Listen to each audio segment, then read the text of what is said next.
Welcome back. Joe McEntire and Jonah Weaver are here to talk about the new skate park that's coming up, and we're in phase 1. Is that right? Yes, sir. We're under construction phase 1 right now. Yeah. Did you ever think this would ever happen? I mean, when you first started, I mean, was there any doubt that you would get this thing built? There was no doubt in my mind. There might have been in some other people's, but you know, well, I don't know the meaning of the word. It was a slow start. It's been going on for how many years? Three or 4 years? The roots of this project actually started in 2003 when Richard Milner asked if he could put some ramps on the seldom used parking lot, and they gave him permission.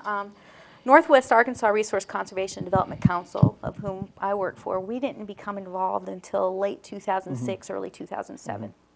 So it has been going on for quite a while, and you've had, I would call them temporary ramps or whatever, and some of the churches have helped out with those, I remember. Churches, parents, skaters, just people in the community actually built those ramps. Actually, a little known fact that a lot of people don't realize is the very first ramps that were made for that park were made by Public Works, right in our city shop. Really? Wow. Really? Yep, Frank Gelinas and his guys actually built those. So they saw the need back then. Oh, yes. This needed to happen. Yes.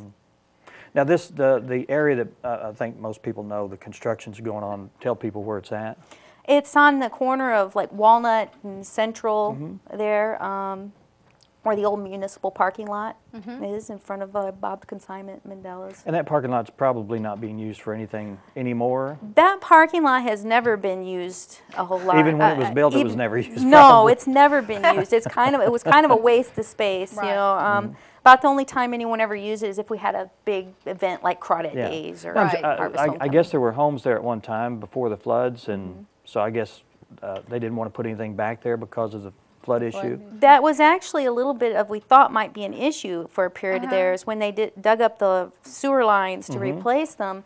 At the other end, they found where, after the flood, a bunch of debris had just been like piled up there and covered over. And so there was an issue for a short period of whether that was going to be stable enough there. Right. But we did have the engineer come out and do the borings and found out that it was. Wow. So why don't you introduce the company that you chose, which would be Hardcore? Hardcore Skate Parks. Okay. This is Jonah Weaver. And you're from, we talked earlier, you're from Joplin. Yeah, I'm from Joplin, Missouri. Our company's based out of Joplin, Missouri. And I guess you work all over. I mean, this is not something well, I guess the skate parks are being prevalent just about anywhere. Yes, that's right. We've built skate parks all over North America. We have parks currently going on in Canada. Really? And then with, we have 3 or 4 more parks going on right now in the United States, as well as the ones that we talked about in Canada. How do you become an expert constructor of skate parks?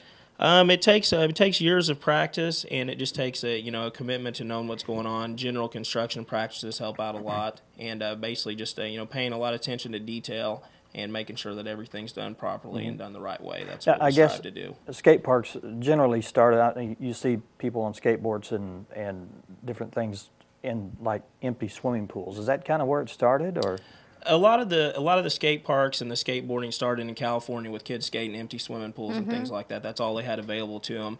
And companies, looked at the need for that, and communities looked at the need for having a place for the kids to go and get together and provide, a safe environment so they wouldn't be skating, places around the city halls and things like that. So that's where it really started, probably in the late 70s in California. And it's evolved into skate parks of all different sizes, different styles and designs, and it's really just become a real popular thing over the past 20 years. Now, we've got some images of the 3 phases that they're going to come up, I think, when the guys in the back will bring that up, hopefully. But before they do, they'll get it coming up. But there is three different phases, and why is that? Well, when our original design was like $544,000, and it came when the bottom kind of dropped out of the economy. As a committee, we decided that we better kind of rethink some things if we ever want to finish this park. Right. So we decided to split it up in phases, so that we have enough money to build phase 1, but not enough to build phase 2 or 3 yet. So. This is the phases right here. Now, I have another drawing somewhere of phase 1 without the little wings, for lack of a better word, sticking out. We actually didn't have enough money to go that far out. So, but the bulk of the park is being built right now. Okay. Yeah, it looks like everything on there where those 2 tan wings are From there back, that's what's going to be built in phase 1 of the construction. Okay. Okay. So, yeah. And then phase 2 will include All a that. little The basin impression, area. the stage, a few more skate elements. Okay. Yes. And the stage will be used for what? Well, Music it's skatable. okay. Everything in this park is skatable, but it can also be used for. You could have events and use it for concerts or whatever. Okay. And this is a kind of a Wow. 3D rendering of what it's going to look like. Yeah, that's what phase 1 should look like right there when we're done. It you know, as you can see, it's a street plaza type skate park. That's kind of the concept behind it. And a lot of parks, you know, some of them have a lot of different features, but this one's more of it's got a lot of street elements because a lot of kids are used to skating, you know, sidewalks, you know, old, you know, ramps behind shopping centers and things like that. So you combine some of those elements in there to really build a real nice looking, you know, aesthetically pleasing skate park to really make the community and the whole area, you know, look a lot better. And this will be something that'll last for many years. Yeah, with when you're dealing with the construction of this quality of a skate park like this, everything we've been doing down there is above and beyond, you know, most general building codes to design a park that's not only, you know, looks good from the beginning, but durability, long lasting. That's what you're getting when you build a custom concrete skate park. Now, when you talk about concrete, is there not all concrete is created equal? I would assume there's different, what they call slumps, or well, there's just different mixes we use. Yeah. All of our concrete for the whole skate park is a high strength mix, you know, and what you're looking for is you're looking to get a lot of durability out of it. You know, you don't want any issues long term because you know, that's what you gain with the concrete. And the park also features, there's a few precast elements in the park which are manufactured right here in our shop in Joplin, Missouri. We have our own precast concrete division. And so this park kind of combines some of the elements of both the precast and with the custom pour in place parts. Now, some of those cast already out there, I saw some huge Yes, angled, the precast stuff pieces, that's setting out there. It's the footings are poured. We're just waiting to put those in place, and Friday those will be getting installed, and they'll be set then. Now, this is going to be. You Oh, want to I ask want your to. question? Go Well, I ahead. do want to know. You proposed phase 1 to last how long? When do you? The completion of phase guesstimate? 1 should be January 25th, plus or minus, you know, barring some weather and some other Yeah, the foreseen weather things. is But on the always an schedule issue. right now, that's what we're wanting to have it completed by. Good. We're finishing up some of the ledge walls tomorrow, and then after those are complete, it's really going to start taking shape with a lot of things going on. Now, who will maintenance fall Yeah. under? Well, when the park is completed, it will be under Parks and Recreation. We are actually in the process right now of creating our own Friends of Harrison Skate Park 501c3, which the whole purpose of that organization will be to promote BMXing, skateboarding, you know, extreme sports, to help maintain and take care of, raise funds to take care of the park, and to bring big events in. We'd like to get on some big tours. We will have a park of that caliber.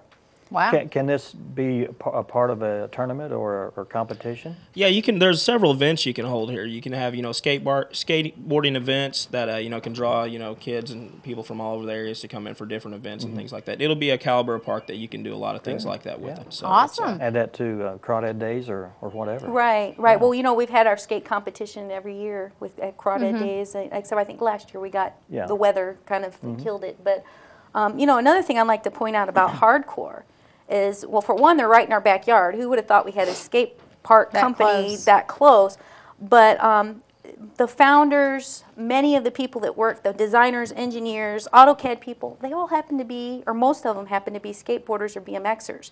So who better to build your park than an engineer or a landscape architect, designer who also happens to be a skateboarder or BMXer.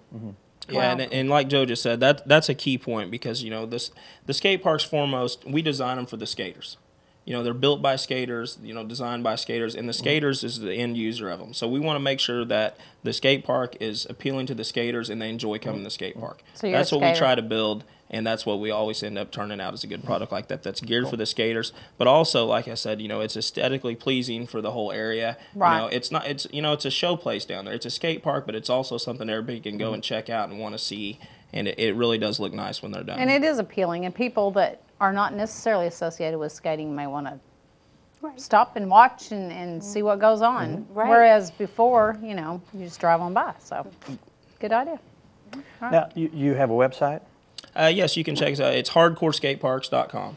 And then you have other photos of some Yeah, other parks that you've done? we have a blog on there. It shows photos of a lot of our parks in the United States and parks in Canada, and it shows there's ongoing photos of the Harrison Skate Park on there as well. So. Any other All right, thing we great. need to know, Joe? Well, just that, this is phase one. Yeah, exactly. So no, you're speaking my language. Yeah. And once phase one is completed, unless some people step up to the plate, we will have to stop construction until we raise enough money for phase two. I do have some grant applications out there right now. I have one to Cox Communications. We'll see where that goes. I have one to Harrison Convention and Visitors Bureau out there right now, and anybody. But with who that in wants mind, to. at least you do have a phase one that will be completed Right. while if someone doesn't come through right away. Right, and that will be is completely usable. skatable and Right. usable as it is. It's just phase two is some added elements, and then phase three will be the parking lot, the landscaping, kind of the Right, icing. right. The ice, it'll doubt. I'll beautify everything. Right. Good. Well, I commend y'all for this vision and for Well, thank you. going about getting it done. Hopefully we can appeal to some of the people out there that are interested in this, and maybe they can step up to the plate, as you say. And Right. And so Do if some someone fundraisers like or has a whatever. check, Yeah. what do you want them to do They with can it? call me. It's I like the way this lady Yeah, thinks. we're working good here now. Right. It's 870-741-8600, extension 118. And my name is Joe McEntire. I'm Executive Director of Northwest Arkansas Resource Conservation and Development. I know that's a mouthful. That is a mouthful. Yeah. And then, we just say RC&D. I'm letting you say it. Yes. And then we also have a website where you can donate directly. Okay. It's www.nwarrcd.org. Okay. all right. All right. Thank you. Joe and Jonah, thanks so much, and great teamwork working together and get Yeah. this project done. Thank Thanks a lot you. for being here. Thanks for having me. Appreciate Up it. next, who are we going to have? Christopher Dees, Christopher right? Dees is coming up next. Stay with us.